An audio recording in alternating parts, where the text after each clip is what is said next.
Welcome to Priyanshi study point. Hello दोस्तों, सामान्य ज्ञान के इस वीडियो में आपका स्वागत है। आज के ये प्रश्न सभी एग्जामों में पूछे जाएंगे। तो चलिए शुरू करते हैं आज का हमारा पहला प्रश्न।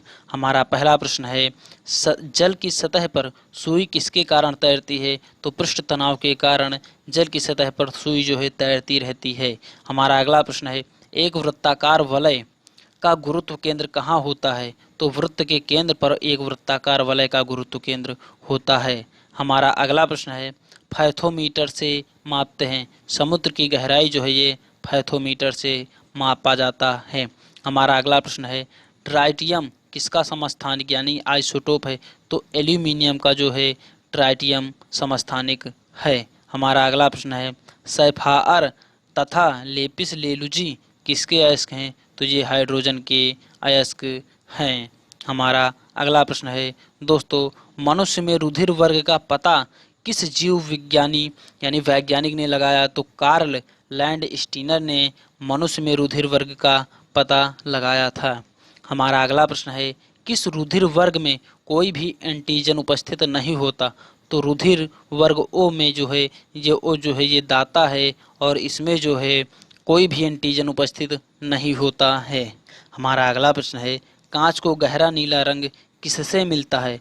कांच को गहरा नीला रंग किससे मिलता है? तो कोबाल्ट ऑक्साइड से कांच को गहरा नीला रंग मिलता है। अगर आपने चैनल को सब्सक्राइब नहीं किया है तो दोस्तों सब्सक्राइब कर लीजिएगा।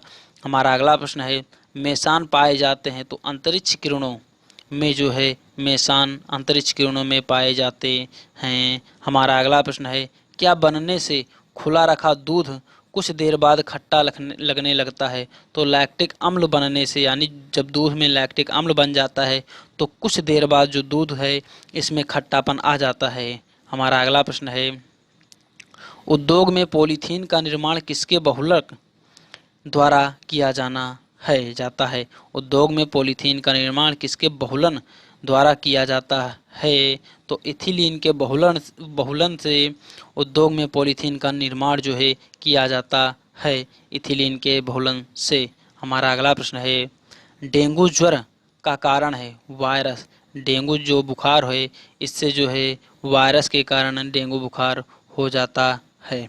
हमारा अगला प्रश्न है, थैलासीमिया एक आनुवंशिक रोग है, यह किसको प्रभावित करती है? तो रुधिर ब्लड यानी ब्लड को जो है थैलासीमिया एक आनुवंशिक रोग है ये, और ये ब्लड यानी रुधिर को थैलासीमिया प्रभावित करती है। हमारा अगला प्रश्न है दोस्तों, एस्प्रिन का रासायनिक नाम क्या है? तो एसिटिल सैलिसिलिक एसिड। एस्प्रिन का जो रासायनिक नाम है ये है एसिटिलीन सैलिसिलिक एसिड। एस्प्रिन का नाम है। हमारा अगला प्रश्न है दोस्तों, मानव शरीर की किस ग्रंथि को मास्टर ग्रंथि कहा जाता है? पिट्यूटरी ग्रंथि को जो है मास्टर ग्रंथि कहा जाता है। हमारा अगला प्रश्न है, पेट्रोल की गुणवत्ता प्रदर्शित की जाती है ऑक्टेन नंबर से। पेट्रोल की गुणवत्ता जो है ऑक्टेन नंबर से प्रदर्शित की जाती है।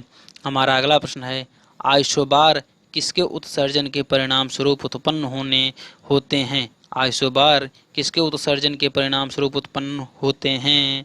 तो ये बीटा कण के उत्सर्जन से आइसोबार जो है ये उत्पन्न होते हैं। हमारा अगला प्रश्न है, डीपीटी का टीका बच्चों को किन बीमारियों से बचाने के लिए लगाया जाता है? डीपीटी का टीका तो ये डिप्थीरिया, काली खांसी, टिटनेस से बचाने के लिए डीपीटी का टीका लगाया जाता है। इन तीन बीमारियों से बचाने के लिए, डिप्थीरिया, काली खांसी तथा टिटनेस से बचाने के लिए। हमारा अगला प्रश्न है दोस्तों, खून का वह महत्वपूर्ण घटक जो स्कंदन में सहायता करता है? तो वो प्लेटलेट है, यानी खून का वह महत्वपूर्ण घटक जो स्कंदन में सहायता करता है वह है प्लेटलेट। हमारा अगला प्रश्न है, टीबिया नामक हड्डी किस अंग में पाई जाती है? तो ये टांगों में पाई जाती है टीबिया नामक हड्डी। हमारा अगला प्रश्न है दोस्तों, थेरसीनिया पेस्टिस किस रोग को फैलाने वाला विषाणु है? थेरसेनिया पेस्टिस किस रोग को फैलाने वाला विषाणु है? तो ये प्लेग को फैलाने वाला जो विषाणु है ये थेरसीनिया पेस्टिस है। हमारा अगला प्रश्न है, जे रॉबर्ट ओपेनहाइमर के नाम के साथ किसका आविष्कार जुड़ा है? जे रॉबर्ट ओपेनहाइमर के नाम के साथ किसका आविष्कार जुड़ा हुआ है? तो ये है परमाणु बम का जो है ये जुड़ा हुआ है।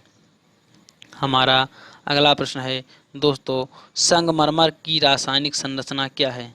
Calcium carbonate. संगमरमर की रासायनिक संरचना क्या है?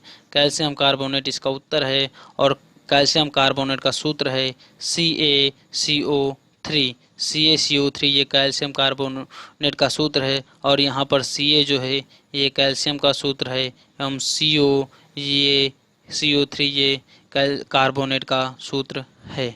हमारा अगला प्रश्न है, आसमान नीला क्यों दिखाई पड़ता है? तो प्रकाश के प्रकीर्णन के कारण आसमान का रंग नीला दिखाई देता है। हमारा अगला प्रश्न है, किस वैज्ञानिक को जेनेटिक्स के पिता के रूप में जाना जाता है? किस वैज्ञानिक को जेनेटिक्स के पिता के रूप में जाना जाता है? तो ग्रेगर जोहान मेंडल को जेनेटिक्स के पिता के रूप में जाना जाता है। हमारा अगला प्रश्न है दोस्तों, बिजली की घंटी में विद्युत धारा के किस प्रभाव का उपयोग किया जाता है? बिजली की घंटी में विद्युत धारा के किस प्रभाव का उपयोग किया जाता है? तो चुंबकीय प्रभाव का प्रयोग जो है बिजली की घंटी में विद्युत धारा के प्रभाव के लिए किया जाता है, चुंबकीय प्रभाव का प्रयोग। हमारा अगला प्रश्न है, एथेक्स विश्व का सर्वाधिक शक्तिशाली जैव आयुध है। एथेक्स जो है विश्व का सर्वाधिक शक्तिशाली जैव आयुध है। यह एक एकल जीवाणु द्वारा फैलता है, इसका नाम है बैसिलस एथेसीज इसका नाम है। आई होप दोस्तों ये वीडियो आपको पसंद आया होगा। अगर ये वीडियो आपको पसंद आया है तो लाइक कीजिए। अगर आपने अभी तक हमारे चैनल को सब्सक्राइब नहीं किया है तो सब्सक्राइब कीजिए। मिलते हैं दोस्तों अगले नेक्स्ट वीडियो में कुछ अन्य महत्वपूर्ण प्रश्नों के साथ। तब तक के लिए धन्यवाद। जय हिंद, जय भारत।